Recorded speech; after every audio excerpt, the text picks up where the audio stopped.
Shri K P യോഹന്നാൻ നമുക്ക് മാതൃകയാകുവാൻ സാധ്യമാണോ? മാതൃക ആകണമോ? ഏവർക്കും നമസ്കാരം. ഇന്നലെ ദിവംഗതനായ ശ്രീ കെ പി യോഹന്നാനെ പറ്റി എൻ്റെ വ്യക്തിപരമായ ഓർമ്മകളെ ആസ്പദമാക്കി ഏവരുമായി പങ്കിട്ട വീഡിയോയോട് അനേക ആയിരം ആളുകൾ പ്രതികരിക്കുകയും അവരിൽ പലരും അതിനോടനുബന്ധിച്ച് ഉന്നയിക്കുകയും ചെയ്ത ഒരു ചോദ്യത്തെ കേന്ദ്രീകരിച്ചാണ് ഈ വീഡിയോയുടെ ഉള്ളടക്കം തിട്ടപ്പെടുത്തിയിരിക്കുന്നത് എന്നാമുഖമായി അറിയിച്ചുകൊള്ളട്ടെ. ചോദ്യം ഇതാണ്: ശ്രീ കെ പി യോഹന്നാൻ അല്ലെങ്കിൽ ബിഷപ്പ് കെ പി യോഹന്നാൻ അല്ലെങ്കിൽ മെട്രോപൊളിറ്റൻ കെ പി യോഹന്നാൻ നമുക്ക് മാതൃകയാകണമോ? മാതൃക ആകാമോ? ഇത് വളരെ പ്രസക്തമായ ഒരു ചോദ്യമായി എനിക്ക് തോന്നിയത് കൊണ്ടാണ് അതിനെ കേന്ദ്രീകരിച്ച് എൻ്റെ ചില എളിയ ചിന്തകൾ നിങ്ങളുടെ പരിഗണനയ്ക്ക് സമർപ്പിക്കുന്നത് ഉചിതമാണ് എന്ന് വിചാരിക്കുവാൻ കാരണം. അപ്രകാരമാണ് ഈ വീഡിയോ ഉടലെടുത്തത് എന്നത് ഞാൻ സൂചിപ്പിച്ചുവല്ലോ. ഈ ഒരു വിഷയത്തെപ്പറ്റി വളരെ ലളിതമായ ചില കാര്യങ്ങൾ ഏവരുമായി പങ്കിട്ടുകൊള്ളട്ടെ. നിങ്ങൾ ഈ വിഷയത്തിൽ കാണിക്കുന്ന താല്പര്യത്തെ ഞാൻ വളരെയധികം ബഹുമാനിക്കുന്നു. ഇത് നമ്മുടെ ഇടയിൽ അന്വേഷണ ബുദ്ധി നശിച്ചു പോയില്ല എന്നതിൻ്റെ പ്രത്യാശാജനകമായ ഒരു അടയാളമായിട്ടാണ് ഞാനതിനെ കൂടുതലായി വിലമതിക്കുന്നത്. ഈ ഒരു വിഷയത്തെപ്പറ്റി ആശയപരമായി ആത്മീയമായി ചിന്തിക്കുന്നതിന് വഴി ഒരുക്കത്തക്കവണ്ണം യേശുവിൻ്റെ ഒരു വെളിപ്പെടുത്തൽ അല്ലെങ്കിൽ ഒരു ഉപമയിൽ കൂടെ യേശു നമുക്ക് നൽകിയ അറിവ് ഈ സമയത്ത് ഒന്ന് ഓർക്കുന്നത് ഉചിതവും ആവശ്യവുമാണ്. ഗോതമ്പും കളയും ഒരുപോലെ വളരുന്ന ഒരു വിളഭൂമിയാണ് ലോകം എന്ന് യേശു പഠിപ്പിച്ചു. The world is a place where wheat and tares grow up together. എന്ന് പറഞ്ഞാൽ ഈ ലോകത്തിൻ്റെ യാഥാർത്ഥ്യം നന്മയും തിന്മയും ഒരേ സമയത്ത് പൊട്ടിമുളയ്ക്കുകയും തോളോട് തോള് ഒരുമി നിൽക്കുകയും ചെയ്യുന്ന ഒരു യാഥാർത്ഥ്യമുണ്ട്. അതിനെ ആരും അവഗണിച്ചുകൂടാ എന്ന വളരെ ശ്രദ്ധേയമായ പ്രാവർത്തിക പ്രാധാന്യമുള്ള ഒരു വെളിപ്പെടുത്തലാണ് യേശു ഈ ഉപമയിൽ കൂടെ നടത്തുന്നത് എന്ന് അധികം വിശദീകരിക്കാതെ ഒന്ന് സൂചിപ്പിക്കുക മാത്രമാണ് ഞാൻ ചെയ്യുന്നത്. അതുപോലെ തന്നെ അതിനോടനുബന്ധമായി മനുഷ്യ സ്വഭാവം നാം നോക്കുമ്പോൾ അതിൻ്റെ ഉള്ളിലും ഗോതമ്പും കളയും ഒരുപോലെ സ്ഥിതി ചെയ്യുന്നുണ്ട്. മനുഷ്യ സ്വഭാവം നന്മയുടെയും തിന്മയുടെയും അസ്തിത്വമുള്ള അല്ലെങ്കിൽ നന്മയും തിന്മയും വളരുന്ന ഒരു വിളഭൂമിയാണ്. അതുകൊണ്ട് തന്നെ ആരും 100% പരിശുദ്ധരല്ല, ആരും 100% ശപിക്കപ്പെട്ടവരല്ല, അല്ലെങ്കിൽ അന്ധകാരത്തിൻ്റെ ആത്മാക്കളല്ല. എല്ലാവരിലും നന്മയുടെയും തിന്മയുടെയും സാധ്യതകളുണ്ട്. അതുകൊണ്ട് തന്നെ നാം സൃഷ്ടിക്കുന്ന സാഹചര്യങ്ങളും സമ്പ്രദായങ്ങളും സംസ്കാരങ്ങളും സംവിധാനങ്ങളും മനുഷ്യ മനസ്സിൽ സ്ഥിതി ചെയ്യുന്ന നന്മയുടെ സാധ്യതകളെ കൂടുതൽ പോഷിപ്പിക്കുകയും ഉത്സാഹിപ്പിക്കുകയും പ്രവർത്തനയോഗ്യമാക്കുകയും ചെയ്യാൻ ഉതകുന്നതാകണം എന്ന ഒരു യാഥാർത്ഥ്യം അല്ലെങ്കിൽ ഒരു അത്യാവശ്യം അടിവരയിട്ട് നമ്മെ അറിയിക്കുന്നതിനാണ് യേശു അവിടെ ഉദ്യമിക്കുന്നത് എന്ന് നമുക്കറിയാം. എന്നാൽ നമ്മുടെ ഇടയിൽ ഇപ്പോൾ സ്ഥിതി ചെയ്യുന്ന അവസ്ഥ എന്താണ്? ഇതേ യാഥാർത്ഥ്യത്തെ സൂചിപ്പിച്ചുകൊണ്ട് മനുഷ്യരുടെ സ്വഭാവം ഇപ്രകാരമാണ്, അതിൽ തിന്മയുണ്ട്. അതുകൊണ്ട് ഞങ്ങളിൽ നിന്ന്, അതായത് സഭയിൽ നിന്ന്, സഭാ നേതൃത്വത്തിൽ നിന്ന് ഇതിൽ കൂടുതലൊന്നും പ്രതീക്ഷിക്കേണ്ട, ലോകം ഇങ്ങനെയാണ് പ്രവർത്തിക്കുന്നത്, ഞങ്ങളും ഈ ലോകത്തിലാണ്, അതുകൊണ്ട് ഇങ്ങനെയൊക്കെ കളിച്ചെങ്കിലേ മുൻപോട്ട് പോകാനൊക്കത്തുള്ളൂ എന്ന് പറയുകയും അതേസമയം തന്നെ ഞങ്ങൾ മറ്റൊരു ലോകത്തിൻ്റെ പ്രതിനിധികളാണ് എന്ന് പറയുന്ന ഈ ഇരട്ടത്താപ്പാണ് നമ്മുടെ ഇടയിൽ കാർമ്മികത്വം നടത്തുന്നത് അല്ലെങ്കിൽ പ്രാബല്യത്തിലിരിക്കുന്നത് എന്ന് ഞാൻ പറഞ്ഞില്ലെങ്കിലും നിങ്ങൾക്കറിയാവുന്ന കാര്യമാണ്. അപ്പോൾ ഇത് വളരെ ശ്രദ്ധേയമായ ഒരു യാഥാർത്ഥ്യമാണ്. ഇത് മാറ്റിവെച്ചിട്ട് നമുക്ക് ശ്രീ KP യോഹന്നാനെ പറ്റി ഏത് നിലപാടാണ് എടുക്കേണ്ടത് എന്നത് തീരുമാനിക്കുവാൻ അസാധ്യമാണ്. നാം അപ്രകാരം ശ്രമിച്ചാൽ നാം എത്തുന്ന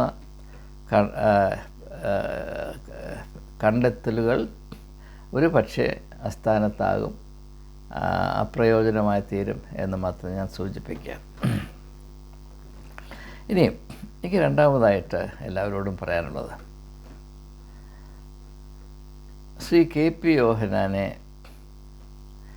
അനുകരിക്കുന്നത് അല്ലെങ്കിൽ ഒരു മാതൃകയായി സ്വീകരിക്കുന്നത് ഉചിതമാണോ അല്ലയോ എന്ന ചോദ്യം ചോദിക്കുന്നതിന് മുൻപ് സത്യസന്ധമായി നാം ഈ ഒരു സാഹചര്യത്തോട് ബന്ധം പുലർത്തുക അല്ലെങ്കിൽ പ്രതികരിക്കുന്നു എങ്കിൽ നാം ചോദിക്കേണ്ട ആദ്യത്തെ ചോദ്യം, അദ്ദേഹത്തെ അനുകരിക്കുന്നത് ഉചിതമാണോ, അത് പ്രയോജനം ചെയ്യുമോ എന്നുള്ളതല്ല, അദ്ദേഹത്തെ അനുകരിക്കുവാൻ നമുക്ക് സാധ്യമാണോ എന്നുള്ളതാണ്. എനിക്ക് നിങ്ങളുടെ കാര്യം അറിഞ്ഞുകൂടാ, എനിക്ക് എൻ്റെ കാര്യം അല്പം അറിയാം. ഞാൻ KP യോഹന്നാനെ അനുകരിക്കാൻ ശ്രമിച്ചാൽ വലിയ പരാജയമായിരിക്കും. കാരണം അദ്ദേഹത്തിൻ്റെ കഴിവുകൾ എനിക്കില്ല. KP യോഹന്നാൻ ഉണ്ടായിരുന്ന ഓർഗനൈസേഷണൽ ജീനിയസ് അതിൻ്റെ ഒരു 10% എനിക്കില്ല. അദ്ദേഹത്തിനുണ്ടായിരുന്ന സർഗാത്മകത, അതായത് ഭൗതികമായ വസ്തുക്കളെ കൈകാര്യം ചെയ്യുന്നതിനുള്ള സർഗാത്മകത, അതിൻ്റെ അടുത്ത് വരുവാൻ എന്നെക്കൊണ്ട് കഴിയുകയില്ല. മറ്റുള്ളവരെ സ്വാധീനിച്ച് അവരെ തൻ്റെ കൂടെ ചേർത്ത് അവരുടെ കഴിവുകളെ ഏറ്റവും ഫലപ്രദമായി പ്രയോജനപ്പെടുത്തി മുൻപോട്ട് പോകുവാൻ അദ്ദേഹത്തിനുണ്ടായിരുന്ന പ്രത്യേകമായ കഴിവിൻ്റെ 4 അയലത്ത് വരുവാൻ എന്നെക്കൊണ്ട് കഴിയുകയില്ല. അങ്ങനെയുള്ള എന്നോട് ആരെങ്കിലും ചോദിക്കുകയാണ്, താൻ KP യോഹന്നാൻ്റെ മാതൃകയെ അനുകരിക്കുമെന്ന് ചോദിച്ചാൽ, അയ്യോ സാറേ, എന്നെക്കൊണ്ട് അതിന് കഴിവില്ല എന്നേ ഞാൻ ആദ്യം പറയുകയുള്ളൂ. ഇത് എൻ്റെ നിലപാടാണ്. നിങ്ങളുടെ നിലപാട് എന്താണെന്ന് നിങ്ങളാണ് തീരുമാനിക്കുക. ഇവിടെ ഞാൻ പ്രത്യേകമായി പറയുന്നതിൻ്റെ കാര്യം, എൻ്റെ ആത്യന്തികമായ ഒരു വിശ്വാസ പ്രമാണം ഒരിക്കൽ കൂടി നിങ്ങളെ ഓർമ്മിപ്പിക്കുന്നതിനാണ്. ഞാൻ അടിയുറച്ച് വിശ്വസിക്കുന്നത്, ദൈവം നമ്മെ ഓരോരുത്തരെയും പ്രത്യേകതയുള്ള വ്യക്തിത്വത്തിൻ്റെ ഉടമകളായിട്ടാണ് സൃഷ്ടിച്ചിരിക്കുന്നത്. അതിൻ്റെ കാരണം, നമ്മെ ഓരോരുത്തരെ കൊണ്ടും മറ്റാരെ കൊണ്ട് നിർവഹിക്കാൻ കഴിയാത്ത ചില പ്രത്യേകമായ ചുമതലകൾ നിർവഹിപ്പാൻ ദൈവം ഉദ്ദേശിക്കുന്നു എന്നുള്ളതാണ്. അങ്ങനെയാണ് ഞാൻ മനസ്സിലാക്കുന്നത്, ഞാൻ വിശ്വസിക്കുന്നത്. എൻ്റെ ജീവിതത്തിൽ ഞാൻ അവലംബിച്ചിട്ടുള്ള എല്ലാ നിലപാടുകളും, ഞാൻ സ്വീകരിച്ച മാർഗങ്ങളും ഈ ഒരു തത്വത്താൽ നയിക്കപ്പെട്ടതാണ് എന്ന് മാത്രം ഞാനിപ്പോൾ സൂചിപ്പിക്കുകയാണ്. അതുകൊണ്ട് തന്നെ മറ്റ് ആർക്കെങ്കിലും ചെയ്യാവുന്ന കാര്യത്തിൽ ഇടപെടാതെ അങ്ങനെയുള്ളവർക്ക് ചെയ്യുവാൻ അവസരം നൽകി ഒഴിഞ്ഞ മാർഗം മാത്രമാണ് ഞാൻ ചെയ്തിട്ടുള്ളത്. ആർക്കും ചെയ്യാൻ താല്പര്യമില്ല എങ്കിൽ ഞാൻ ചെയ്യാം, അതിനുള്ള കഴിവ് എനിക്ക് ദൈവം നൽകിയിട്ടുണ്ട് എന്നെനിക്ക് ബോധ്യമുണ്ടായെങ്കിൽ. കാരണം യേശു പറഞ്ഞില്ലേ, നിങ്ങളെ ആരും സ്വീകരിച്ചില്ല എങ്കിൽ നിങ്ങൾ വിഷമിക്കേണ്ട കാര്യമൊന്നുമില്ല. നിങ്ങൾ ഭൂമിയുടെ അറുതി വരെയും നിങ്ങൾക്ക് പ്രസക്തിയുണ്ട്. ലോക അവസാനത്തോളം നിങ്ങൾക്ക് പ്രവർത്തിക്കുവാൻ മേഖലയുണ്ട്. നിങ്ങളെ ഇന്ന സ്ഥലത്ത് സ്വീകരിച്ചില്ല എങ്കിൽ അവിടെ നിന്ന് വിഷമിക്കാതെ നിങ്ങൾ നടന്നു പോകുവീൻ, വിശ്വാസ യാത്ര തുടരുവീൻ. നിങ്ങളുടെ പ്രസക്തി അംഗീകരിക്കുന്ന സാഹചര്യങ്ങൾ അനവധി നിങ്ങൾക്കായി കാത്തിരിക്കുന്നു. കാരണം നിങ്ങളെ ഇപ്പോൾ തിരസ്കരിക്കുന്ന സാഹചര്യത്തിൽ നിങ്ങളുടെ പ്രത്യേകമായ കഴിവുകൾ അപ്രസക്തമാണ് എന്നതാണ് എൻ്റെ അർത്ഥം. ആളുകൾക്ക് നിങ്ങളോട് പ്രത്യേകമായ ശത്രുതയൊന്നും ഉണ്ടായിട്ടല്ല. നിങ്ങൾക്കായി കരുതിയിരിക്കുന്ന ദൗത്യം ഈ ഒരു സാഹചര്യത്തിൽ അപ്രസക്തമാണ്. നിങ്ങൾക്കായി ദൈവം കണ്ടിരിക്കുന്ന മേഖല മറ്റെവിടെയോ ആണ്. അവിടേക്ക് വിശ്വാസത്താൽ നടന്നു പോകുവാനുള്ള കെൽപ്പ് നിങ്ങൾക്കുണ്ടാകണം. അല്ലെങ്കിൽ ഇവിടെ നിന്ന് അനാവശ്യമായ സംഘർഷങ്ങളും പുക്കാറുകളും ഉണ്ടാക്കി നിങ്ങൾ നിങ്ങളുടെ ജീവിതം പുണ്ണാക്കി കളയും, നശിപ്പിച്ച് കളയും എന്നാണ് എൻ്റെ അർത്ഥം. അപ്പോൾ അതുകൊണ്ട് ഒരു കാര്യം ഞാൻ ആദ്യമായി പറയുന്നത്, KP യോഹന്നാനെ ആരും അനുകരിക്കാൻ ശ്രമിക്കരുത്. കാരണം അദ്ദേഹത്തിനുണ്ടായിരുന്ന പല കഴിവുകളും അനിതര സാധാരണമാണ്. അതുകൊണ്ട് തന്നെ ഞാൻ അദ്ദേഹത്തെ വളരെയധികം ബഹുമാനിച്ചിരുന്നു എന്ന കഴിഞ്ഞ വീഡിയോ നിങ്ങൾ ശ്രദ്ധിച്ചിട്ടുണ്ടെങ്കിൽ നിങ്ങൾക്ക് മനസ്സിലാകും. ഞാനത് വീണ്ടും ഇവിടെ ആവർത്തിക്കുകയാണ്. പലപ്പോഴും അസൂയ കലർന്ന ബഹുമാനത്തോടെയാണ് KP യോഹന്നാൻ്റെ പ്രവർത്തന മേഖലകളെയും അദ്ദേഹത്തിൻ്റെ നേട്ടങ്ങളെയും ദൂരെ നിന്ന് ഞാൻ കണ്ടിട്ടുള്ളത്, വീക്ഷിച്ചിട്ടുള്ളത്, വിലയിരുത്തിയിട്ടുള്ളത്.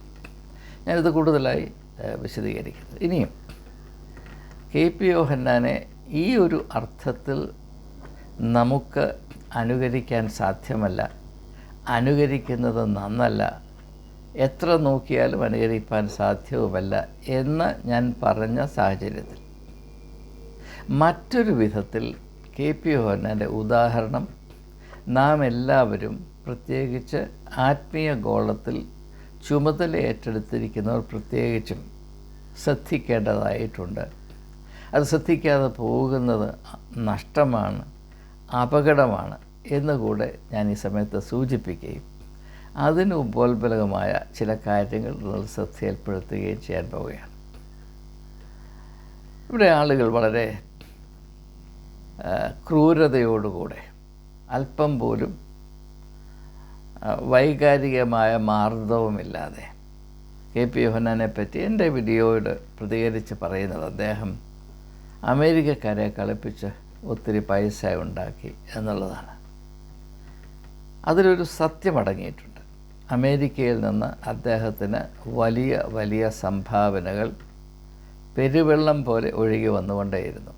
ഒരു 10-25 വർഷങ്ങൾക്ക് മുൻപ് ഞാൻ അദ്ദേഹത്തോട് ചോദിച്ചപ്പോൾ അദ്ദേഹം എന്നോട് പറഞ്ഞു, അമേരിക്കയിലെ സഭകൾ ചേർന്ന് തനിക്ക് ഒരു വർഷം $20 മില്യൺ വാർഷിക സംഭാവന മുടക്കില്ലാതെ വർഷങ്ങളായി നൽകിക്കൊണ്ടേയിരിക്കുകയാണ്.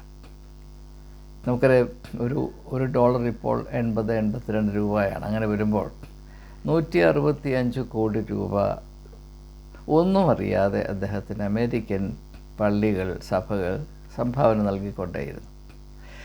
അങ്ങനെ സംഭാവനകൾ അവിടെ നിന്ന് ഒഴുകി വരത്തക്കോണം അദ്ദേഹം അവിടെ എന്തൊക്കെയാണ് കാട്ടിക്കൂട്ടിയത് എന്നെനിക്കറിയില്ല. ഞാൻ ആ വിഷയം അന്വേഷിച്ച് പോയിട്ടുമില്ല.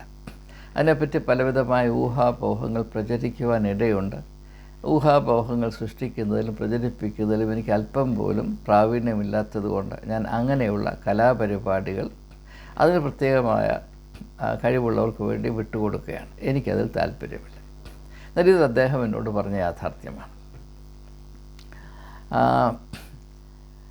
എന്നാൽ അതിനുശേഷം ഏതാനും വർഷങ്ങൾ കഴിഞ്ഞ് അദ്ദേഹം ചെറുവള്ളി എസ്റ്റേറ്റ് വാങ്ങിച്ചപ്പോൾ അത് എന്നെ അല്പം നടുക്കി.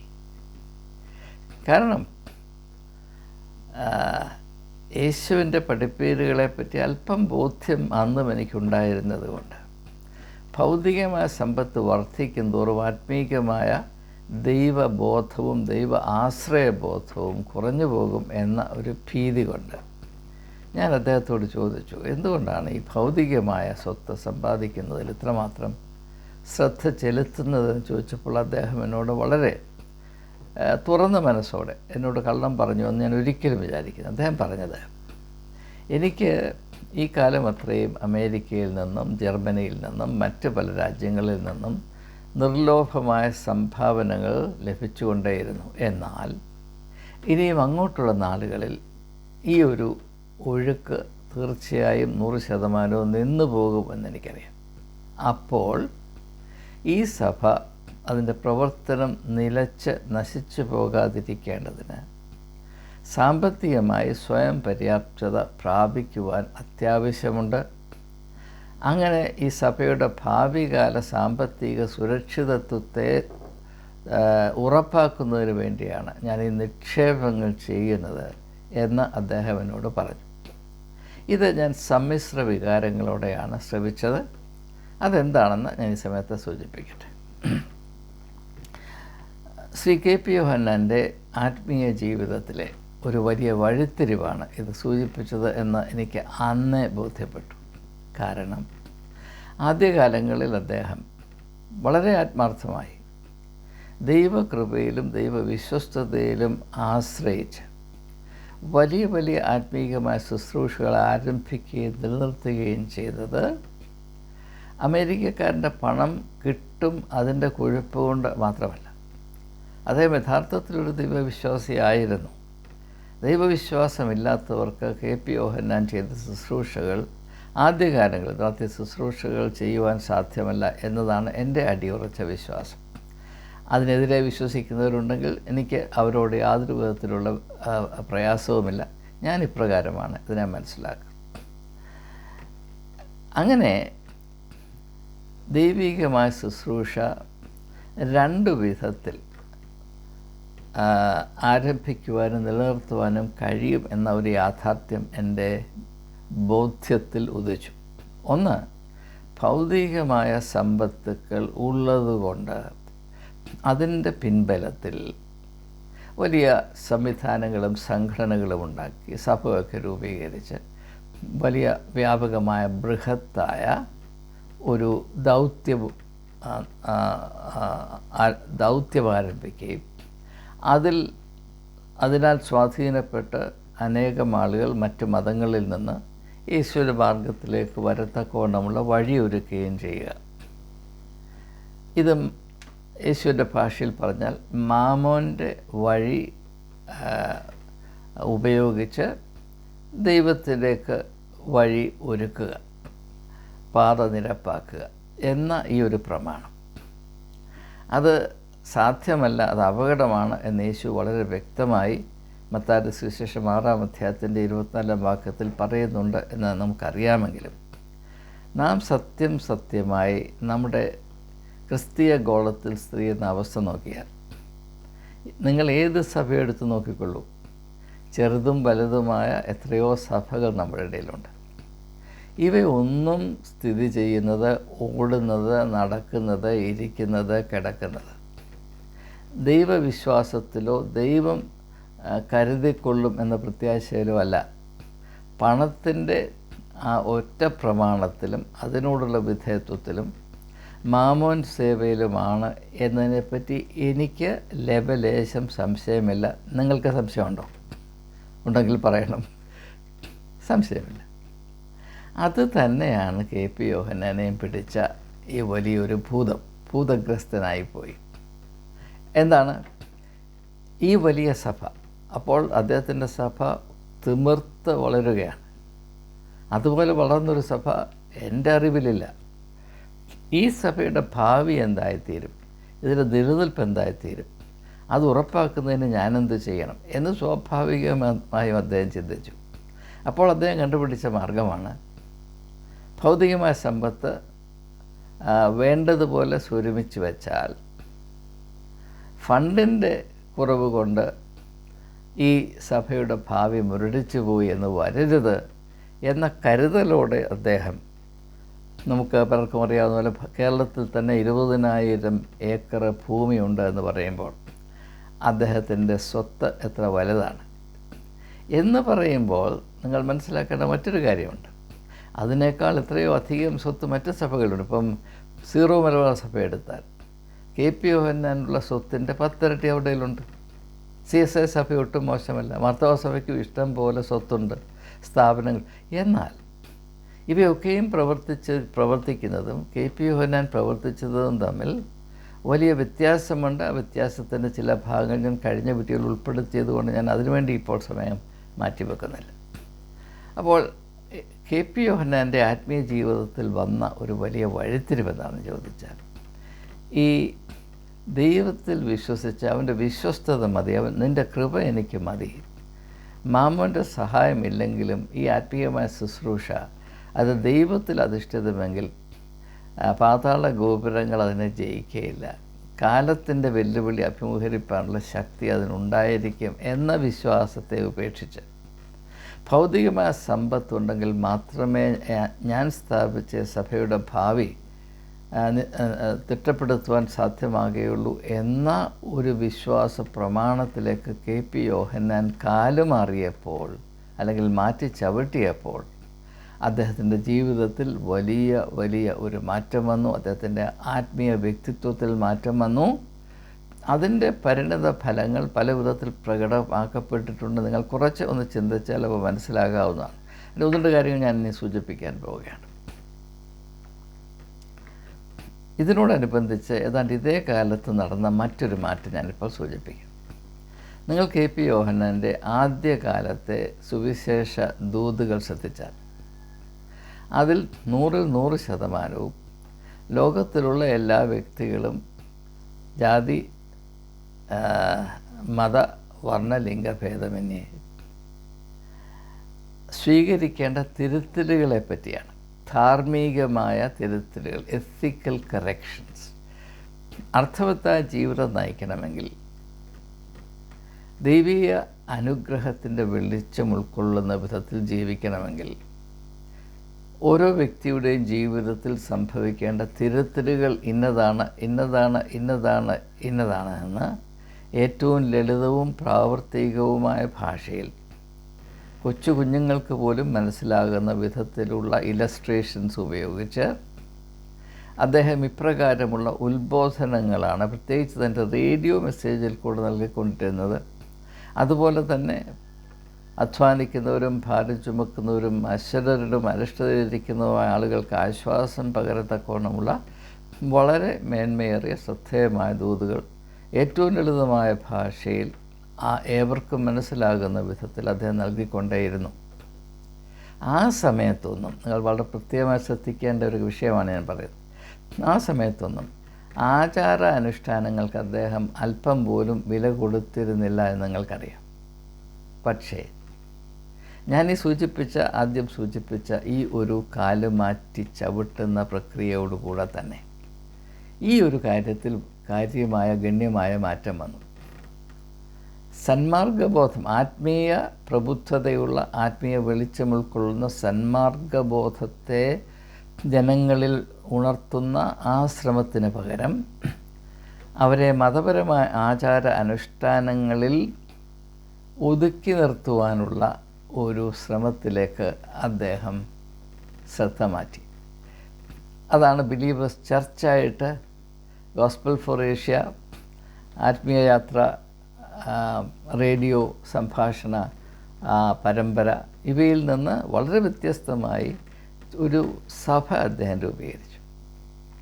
നിങ്ങൾക്കറിയാം, ഏത് സഭയാണെങ്കിലും അതിൽ ആധ്യാത്മികമോ ധാർമ്മികവുമായ മർമ്മങ്ങളോ മൂല്യങ്ങളോ അല്ല, ആചാര അനുഷ്ഠാനങ്ങൾ മാത്രമാണ്. ആ ഒരു വലിയ മാറ്റം സംഭവിച്ചത് KP യോഹന്നാൻ്റെ ആത്മീകമായ വിലയിടിവിൻ്റെ അല്ലെങ്കിൽ അധഃപതനത്തിൻ്റെ രണ്ടാമത്തെ മുഖമായിട്ടാണ് ഞാൻ മനസ്സിലാക്കുന്നത്. എനിക്ക് പ്രിയമുള്ളവരെ, ക്രിസ്തുവിൻ്റെ നാമത്തിൽ എനിക്ക് ഏവരോടും പറയാനുള്ളത്, എല്ലാ സഭകളും ആചാര അനുഷ്ഠാനങ്ങളിൽ മാത്രം ശ്രദ്ധ ചെലുത്തി നിൽക്കുന്നു. എന്നാൽ ഇതുകൊണ്ട് മനുഷ്യർക്ക് യാതൊരു പ്രയോജനവുമില്ല. മനുഷ്യർക്ക് പ്രയോജനം വരുന്ന കാര്യങ്ങളാണ് യേശു പഠിപ്പിച്ചത്. അത് 100% ആത്മീയമായ ധാർമ്മിക ബോധം.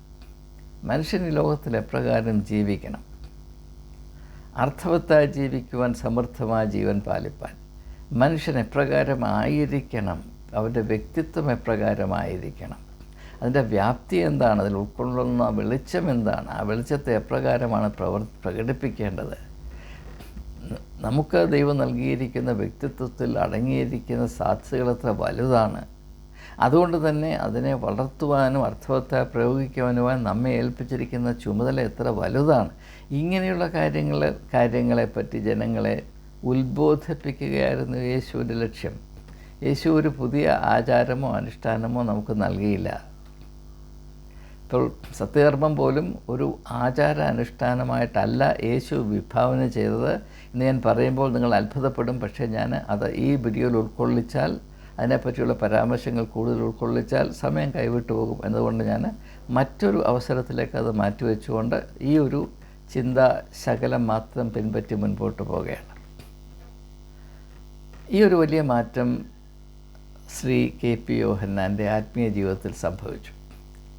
മനുഷ്യരെങ്ങനെ ജീവിക്കണം, എങ്ങനെ പ്രവർത്തിക്കണം, എങ്ങനെ നടക്കണം, ലോകത്തെ എങ്ങനെ കാണണം, അവരുടെ ജീവിതത്തെ എങ്ങനെ തിട്ടപ്പെടുത്തണം, മെച്ചപ്പെടുത്തണം, ദൈവവുമായുള്ള ബന്ധത്തെ അവരെങ്ങനെ മനസ്സിലാക്കണം, പുതുക്കണം, ഇങ്ങനെയുള്ള കാര്യങ്ങൾ തിരിച്ചിട്ട് ആരാധന പ്രകാരം നടത്തണം എന്ന ഒരു വിധത്തിലേക്ക് അദ്ദേഹം മാറിയപ്പോൾ അദ്ദേഹത്തിൻ്റെ ആത്മീയമായ പ്രസക്തി നന്നേ കുറഞ്ഞുപോയി എന്നത് ദുഃഖകരമായ ഒരു യാഥാർത്ഥ്യമാണ്.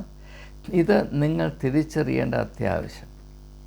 നാം ഇപ്പോൾ ആയിരിക്കുന്ന അവസ്ഥയിൽ അടങ്ങിയിരിക്കുന്ന വലിയ ആത്മീയമായ ദാരിദ്ര്യത്തിൻ്റെ അളവ് എത്ര വലുതാണ് എന്ന് തിരിച്ചറിയേണ്ടതിനാണ് ഞാൻ അതിനെപ്പറ്റി കൂടുതലായി ഇപ്പോൾ തൽക്കാലം പ്രതിപാദിക്കുന്നത്. അപ്പോൾ ആദ്യം ഞാൻ പറഞ്ഞു, ദൈവവിശ്വാസത്തിൽ നിന്ന് ഭൗതികമായ സമ്പത്തിൻ്റെ അടിസ്ഥാനത്തിലേക്ക് അദ്ദേഹത്തിൻ്റെ പ്രത്യാശ മാറ്റി സ്ഥാപിച്ചു. അതിനോട് സമാന്തരമായി ധാർമ്മിക മൂല്യങ്ങളെ ജനങ്ങളിൽ എത്തിക്കുന്നതിൽ നിന്ന് അവരെ ആരാധനയിൽ ഒതുക്കുവാനുള്ള ശ്രമത്തിലേക്ക് അദ്ദേഹം മാറി. മൂന്നാമതായിട്ട് എനിക്ക് പറയാനുള്ളത്, ഇത് രണ്ടിൽ നിന്നും ഉത്ഭവിക്കുന്ന മൂന്നാമത്തെ പ്രശ്നം, ആദ്യകാലങ്ങളിൽ അദ്ദേഹം ജനപ്രിയനായിരുന്നു.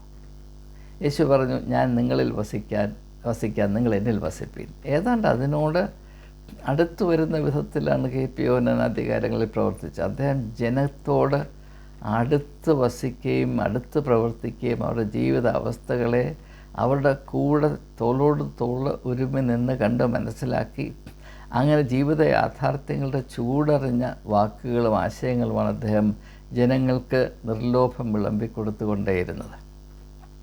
എന്നാൽ ബിലീവേഴ്സ് ചർച്ച് സ്ഥാപിച്ചു. ചർച്ചിൻ്റെ ആധികാരിക സ്വഭാവമായ ആരാധന, അനുഷ്ഠാനങ്ങൾ, അത് നിലനിർത്തണമെങ്കിൽ അതിനില്ലാത്ത ആത്മീയമായ ഗാംഭീര്യമുണ്ട് എന്ന ഒരു പ്രതീതി ജനങ്ങളിൽ ഉണ്ടാക്കുന്നതിന് വേണ്ടി വേഷഭൂഷാദികൾ, സത്യം തൊട്ട് തേച്ചിട്ടില്ലാത്ത ഈ ഒരു അഭിനയം, മതം ഒരു നാടകശാലയാണ് എന്നതാണ് ഞാൻ ആത്യന്തികമായി വിശ്വസിക്കുന്നത്. ഈ നാടകം കളിക്കാനുള്ള അത്യാവശ്യം, ഇതിലേക്ക് അദ്ദേഹം മാറിയപ്പോൾ എപ്രകാരം ഒരു കാലത്ത് അദ്ദേഹം ജനങ്ങളോട് ചേർന്ന് നിന്ന് അവരുടെ ജീവിതത്തിൻ്റെ ഊഷ്മളത അറിഞ്ഞ് അവർക്ക് വളരെ പ്രയോജനം ചെയ്യുന്ന ആശയങ്ങളും ഉപദേശങ്ങളും കൊടുക്കുവാൻ അദ്ദേഹത്തിന് കഴിഞ്ഞു. ആ അടിസ്ഥാനത്തിൽ നിന്ന് 100% മാറിയിട്ട് ഒരു മത അധ്യക്ഷൻ എന്ന നിലയിലേക്ക് അദ്ദേഹം സ്വയം ഉയർത്തുകയും തൽഫലമായി ജനങ്ങളുടെ ജീവിതത്തിൽ നിന്ന് അദ്ദേഹം വാങ്ങിപ്പോവുകയും ചെയ്തു. ഇതെൻ്റെ അനുഭവമാണ്. ഞാൻ കഴിഞ്ഞ വീഡിയോയിൽ സൂചിപ്പിച്ചിട്ടുള്ളത് കൊണ്ട് ഞാൻ കൂടുതലായി അത് വിശദീകരിക്കുന്നില്ല. എനിക്ക് പ്രിയമുള്ളവരെ, ആത്മീകമായി അല്പമെങ്കിലും സത്യസന്ധതയുള്ള ഒരു വ്യക്തിയുടെ ഏറ്റവും ആധികാരികമായ സ്വഭാവം, ആ വ്യക്തി ജനങ്ങൾക്ക് വേണ്ടി നിലനിൽക്കുകയും ജനങ്ങൾക്ക് വേണ്ടി കരുതുകയും ഏത് കഷ്ടവും നഷ്ടവും സഹിച്ച് അവരുടെ നന്മ മാത്രം ലാക്കാക്കി പ്രവർത്തിക്കുകയും ചെയ്യുന്നു എന്നുള്ളതാണ്. ഒരു വ്യക്തി ഒരു മെത്രാപ്പോലീത്ത ആയിക്കഴിഞ്ഞാൽ അത് 100% നശിച്ചു പോകും. അത് KP യോഹന്നാനായാലും ആരായാലും ഈ ഒരു മർമ്മത്തിൽ നിന്ന് വ്യത്യസ്തമായ ഏതെങ്കിലും ബിഷപ്പിനെയോ ആർച്ച് ബിഷപ്പിനെയോ കർദിനാളിനെയോ മെത്രാപ്പോലീത്തയോ നിങ്ങൾക്ക് ചൂണ്ടിക്കാണിക്കുവാൻ സാധ്യമല്ല, നിശ്ചയം. അതുകൊണ്ട് KP യോഹന്നാൻ തൻ്റെ നേട്ടങ്ങളിൽ കൂടെ, ഭൗതികമായ നേട്ടങ്ങളിൽ കൂടെ, ആ ഭൗതികമായ നേട്ടങ്ങൾ ഉപയോഗിച്ച് സമ്പാദിച്ച മതപരമായ നേട്ടങ്ങളിൽ കൂടെ, ആ മതപരമായ നേട്ടങ്ങൾ ഉപയോഗിച്ച് കൈവരിച്ച സ്ഥാനമാന നേട്ടങ്ങളിൽ കൂടെ, അതായത് മെത്രാപ്പോലീത്ത ആയതുവരെയുള്ള ഈ നേട്ടങ്ങളുടെ എല്ലാം ഒരു ഇരയായി അദ്ദേഹം അവസാനം പരിണമിച്ചു. അതാണ് KP യോഹന്നാനെപ്പറ്റി ഞാൻ ചിന്തിക്കുമ്പോൾ എൻ്റെ മനസ്സിൽ വിഷാദമൂറി നിൽക്കുവാൻ കാരണം എന്ന് ഞാനിപ്പോൾ വെളിപ്പെടുത്തുകയാണ്. ഞാൻ നെഞ്ചത്തെ കൈവച്ച് പറയുന്നു, അദ്ദേഹം ഒരു നല്ല മനുഷ്യനായിരുന്നു. അദ്ദേഹം ദൈവവിശ്വാസിയായിരുന്നു. ആദ്യകാലങ്ങളിൽ ആത്മാർത്ഥമായ ജനങ്ങൾക്ക് ആത്മീയമായ ശുശ്രൂഷ ചെയ്യുവാൻ കൂട്ടാക്കിയ ഒരു നല്ല വ്യക്തിത്വമായിരുന്നു. എന്നാൽ ഭൗതികമായ മർമ്മങ്ങൾക്ക് തന്നെ അടിമയാക്കിയ ശേഷം ദൈവ ഭയത്തിൽ വേരൂന്നി നിൽക്കുന്നതിന് പകരം ഭൗതികമായ സമ്പത്തിൻ്റെ അടിസ്ഥാനത്തിൽ ഞാൻ എൻ്റെ മതപരമായ രാഷ്ട്രം, മൈ റിലീജിയസ് കിങ്ഡം പണിയും എന്ന ഒരു കാഴ്ചപ്പാടിൽ അതിന് തക്കതായ അതുല്യമായ കഴിവുകൾ അദ്ദേഹത്തിന് ഉണ്ടായതുകൊണ്ട് തന്നെ അദ്ദേഹം വാങ്ങിപ്പോയത് കൊണ്ടാണ് ഈ ഒരു വലിയ ദുരന്തമുണ്ടായത് എന്ന് ഞാൻ പറയട്ടെ. ഇനിയും ഇത് സംബന്ധമായ 1-2 കാര്യങ്ങളോട് സൂചിപ്പിക്കേണ്ട അത്യാവശ്യമായതുകൊണ്ട് സമയം വൈകിപ്പോയെന്ന് എനിക്കറിയാം. പക്ഷേ ഇത് പറയാതിരിക്കാൻ നിവൃത്തിയില്ല, നിങ്ങൾ ക്ഷമിക്കണം. ഇവിടെ എല്ലാവരും ശ്രദ്ധിക്കേണ്ട ഒരു കാര്യം, നാം ഏത് ആത്മീയമായ ദർശനത്തിൽ നമ്മുടെ ജീവിതം ആരംഭിക്കുന്നുവോ അല്ലെങ്കിൽ ദൗത്യം ആരംഭിക്കുന്നുവോ ആ സമയത്ത് നമുക്ക് നൽകപ്പെടുന്ന വലിയ കൃപകളുണ്ട്, വലിയ കഴിവുകളുണ്ട്. അവയൊക്കെയും സ്വർഗീയമായ ദൈവികമായ ഉദ്ദേശത്തോടു കൂടെ നമുക്ക് നൽകപ്പെടുന്ന താലന്തുകളാണ്. എന്നാൽ ഈ വലിയ കഴിവുകൾ നാം ആരംഭിച്ച അടിസ്ഥാനത്തെ ഉപേക്ഷിച്ച് മറ്റെവിടെയോ നമ്മെ തന്നെ സ്ഥാപിച്ചു കഴിയുമ്പോൾ നമ്മുടെ കഴിവുകൾ നമ്മുടെ കിഴിവുകളായി മാറും. നമ്മുടെ വലിയ വലിയ മിടുക്കുകൾ നമ്മുടെ തട്ടുകേടുകളായി മാറും. നമ്മുടെ ജയം നമ്മുടെ പരാജയമായി മാറും. നമ്മുടെ മുന്നേറ്റം നമ്മുടെ പിന്മാറ്റമായി മാറും. ഇതൊരു വലിയ യാഥാർത്ഥ്യമാണ്. KP യോഹന്നാൻ അവസാനം ചെന്നെത്തിയത് സമ്പത്തിൽ കൂടെ മനുഷ്യൻ സമ്പാദിക്കുന്ന നരകതുല്യമായ പറുദീസയിലാണ്. ഇത് അദ്ദേഹത്തിൻ്റെ മാത്രം അവസ്ഥയല്ല. കേരളത്തിലെ ഒട്ടുമുക്കാലും മെത്രാന്മാരുടെയും ആർച്ച് ബിഷപ്പന്മാരുടെയും മേജർ ആർച്ച് ബിഷപ്പന്മാരുടെയും ഗതികേടാണിത് എന്ന് ഞാനായിട്ട് പറയേണ്ട കാര്യമില്ലല്ലോ. അതുകൊണ്ട് തന്നെ KP യോഹന്നാനെ എല്ലാവരും ശ്രദ്ധിക്കേണ്ട ആവശ്യമുണ്ട്. അദ്ദേഹത്തിൻ്റെ ജീവിതത്തിൽ സംഭവിച്ച ഈ വലിയ അസഹനീയമായ ദുരന്തം, അൺബെയറബിൾ ട്രാജഡി, അദ്ദേഹം ഇങ്ങനെ EDയുടെ അന്വേഷണത്തിന് വിധേയമായി പേരുദോഷം സംഭവിച്ച് ഈ രാജ്യത്ത് നിന്ന് ഒളിച്ചോടി ഇവിടെ തിരിച്ചു വന്നാൽ അറസ്റ്റ് സംഭവിക്കുമെന്ന് ഭയന്ന്, അല്ലെങ്കിൽ അറസ്റ്റ് സംഭവിക്കാതിരിക്കാൻ ആരുടെയൊക്കെ കൈ നനയ്ക്കണം എന്ന് തലപുകഞ്ഞ് ആലോചിക്കേണ്ട ഗതികേടിലൊന്നും പെരേണ്ട ആളല്ല. പക്ഷെ അങ്ങനെ ആയിപ്പോയി. ഇത് സംബന്ധമായ ഒരു ചെറിയ കഥ കൂടെ പറഞ്ഞ് ഞാൻ അവസാനിപ്പിക്കാൻ പോകുകയാണ്. ഒരു ഹിന്ദു സന്യാസിയുടെ കഥയാണ്. അദ്ദേഹം ആത്മീയമായി വളരെ പ്രബുദ്ധതയുണ്ടായിരുന്ന ഒരു വ്യക്തിയായിരുന്നു. യേശുവിൻ്റെ പഠിപ്പീര് പോലെ ഈ ഭൗതികമായ സമ്പത്ത് ആത്മീയമായ വളർച്ചയ്ക്കും ആരോഗ്യത്തിനും അപകടമുണ്ടാക്കുന്നതാണ് എന്ന് ആത്മാർത്ഥമായി വിശ്വസിച്ച ഈ വലിയ സന്യാസവര്യൻ അദ്ദേഹം തൻ്റെ ശിഷ്യന്മാരെ നന്നായി പരിശീലിപ്പിച്ചു. അവർക്ക് ഏതാണ്ട് പറക്കമുറ്റി, ആത്മീയമായ പറക്കമുറ്റി എന്ന സ്ഥിതിയിലായപ്പോൾ അവരെ വിളിച്ചു പറഞ്ഞു, ഞാൻ നിങ്ങൾക്ക് ആവശ്യമായ ഉപദേശങ്ങളെല്ലാം പരിശീലനങ്ങളെല്ലാം നൽകിയിരിക്കുന്നു. ഇനി നിങ്ങൾക്ക് നിങ്ങളുടെ വഴിയെ പോകാം. പക്ഷേ ഒരു കാര്യം ഓർത്തിരിക്കുക, ഭൗതികമായ സമ്പത്ത് അപകടമാണ്.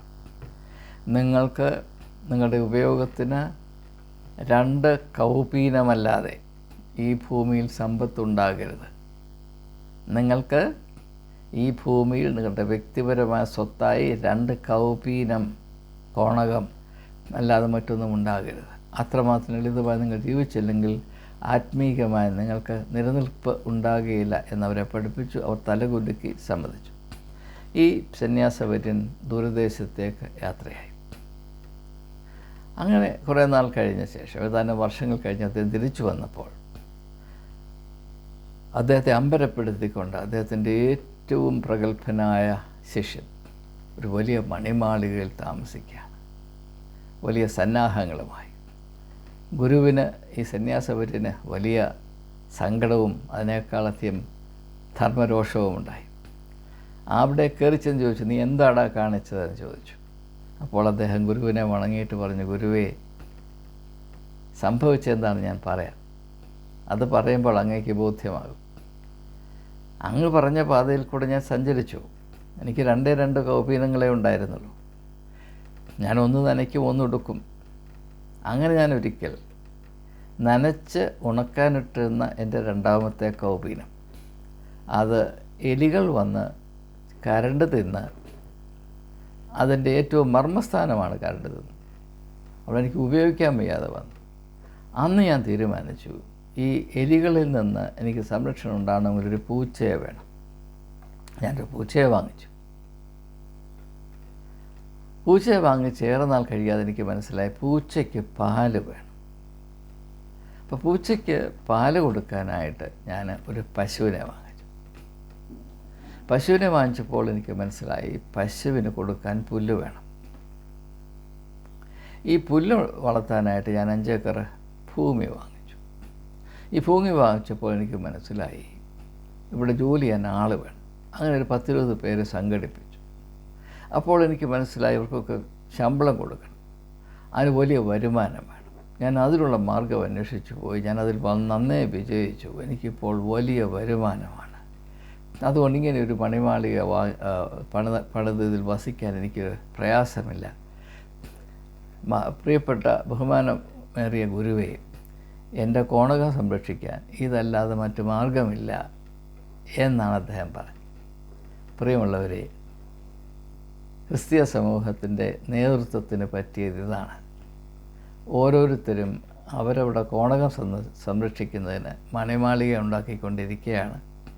ആ അപകടം KP യോഹന്നാനും പറ്റി. പക്ഷേ ഒരു നേരിയ വ്യത്യാസം, നേരിയതല്ല വലിയ വ്യത്യാസം എന്താണെന്ന് ചോദിച്ചാൽ, മറ്റ് വിശുദ്ധരായ മെത്രാന്മാർ സ്വന്തം കോണകം സംരക്ഷിക്കാനായി കോടികൾ സമ്പാദിക്കുമ്പോൾ, KP യോഹന്നാൻ അനേകം ആളുകൾക്ക് അവരുടെ കോണകം കൂടെ സംരക്ഷിക്കത്തക്കവണ്ണം തൻ്റെ കയ്യിൽ വീണ ശതകോടികൾ അതിൻ്റെ ഒരു അംശമെങ്കിലും പ്രയോജനപ്പെടുത്തിയിട്ടുണ്ട് എന്നത് സാമാന്യ നീതിബോധമുള്ള സമ്മതിക്കുന്നതാണ്. ഒരു കാര്യം കൂടി ഞാൻ സൂചിപ്പിക്കട്ടെ. അദ്ദേഹത്തെ ഏറ്റവും ശക്തമായ ഭാഷയിൽ അപലപിക്കുന്നതാണ് തങ്ങളുടെ ധാർമ്മിക ബോധത്തെ വിളിച്ചറിയിക്കുവാൻ പറ്റിയ ഏറ്റവും നല്ല മാർഗമെന്ന് വിശ്വസിക്കുന്ന വെറും പീക്കറികളായ ക്രിസ്ത്യാനികളുണ്ട്. അവരുടെ അപശബ്ദങ്ങൾ ഞാൻ കേൾക്കുന്നുണ്ട്. KP യോഹന്നാൻ്റെ ചെരുപ്പെടുക്കാൻ കഴിവുള്ള 5 സുറിയാനി ക്രിസ്ത്യാനി എന്ന് കേരളത്തിലില്ല. ഇതാണ് എൻ്റെ സത്യം. ആരെയും താറടിക്കാനും വിമർശിക്കാനും എളുപ്പമാണ്. ഞാൻ ഈ വീഡിയോ ഉൾക്കൊള്ളിച്ചിട്ടുള്ള എൻ്റെ നിരീക്ഷണങ്ങൾ അദ്ദേഹത്തെ വിമർശിക്കാനോ അദ്ദേഹത്തിൻ്റെ നാമം ദുഷിക്കാനോ അല്ല. പിന്നെയോ ക്രിസ്തു വിശ്വാസ സമൂഹത്തിന് സംഭവിച്ച വലിയ അപകടം, അതിൻ്റെ പിറകിൽ പ്രവർത്തിക്കുന്ന യുക്തി എന്താണെന്ന് ഈ ഒരു വലിയ സംഭവം അല്ലെങ്കിൽ ഈ ഉദാഹരണത്തിൻ്റെ വെളിച്ചത്തിലെ ഒരു അല്പം ചിന്തിക്കട്ടെ, ഒരു തിരിച്ചറിവ് നമ്മുടെ ഇടയിൽ ഉണ്ടാകട്ടെ എന്ന് മാത്രം ഉദ്ദേശിച്ചിട്ടുള്ളതാണ്. എന്നാൽ അതേത് വിധത്തിൽ വരെ സംഭവിക്കുമെന്ന് അറിഞ്ഞുകൂടാ. കാരണം ചെറുപ്പം മുതലേ മാമോൻ്റെ സംഗതികളെ ആശ്രയിക്കാൻ മാത്രമല്ലാതെ നമ്മെ ആരും പഠിപ്പിച്ചിട്ടില്ല. നിങ്ങൾ ഏത് ഞായറാഴ്ച പള്ളിയിൽ പോയാലും മാമോൻ്റെ സമ്പത്തിനെ പറ്റിയുള്ള നോട്ടീസുകളെല്ലാം ഒന്നും നിങ്ങൾ കേൾക്കുകയില്ല. ദൈവത്തിൻ്റെ വൃഥ എടുക്കുന്നെങ്കിലും സഭ നടത്തുന്ന മാമോൻ മാത്രമാണ് എന്നത് തിരിച്ചറിയുവാൻ ധൈര്യമുള്ളവർ തിരിച്ചറിയട്ടെ. അല്ലാത്തവർ അവരുടെ വഴിക്ക് പോകട്ടെ. കണ്ണടയ്ക്കുന്നതിന് മുൻപ്, ചാകുന്നതിന് മുമ്പ് കണ്ണ് തുറക്കാൻ ആർക്കെങ്കിലുമൊക്കെ ഇടയാകട്ടെ എന്ന് മാത്രം പ്രാർത്ഥിച്ചുകൊണ്ട് വാക്കുകൾ ഉപസംഹരിക്കുന്നു. KP യോഹന്നാൻ്റെ ഓർമ്മയ്ക്ക് മുൻപിൽ ഞാൻ എൻ്റെ ആദരാജ്ഞലികൾ അർപ്പിക്കാം.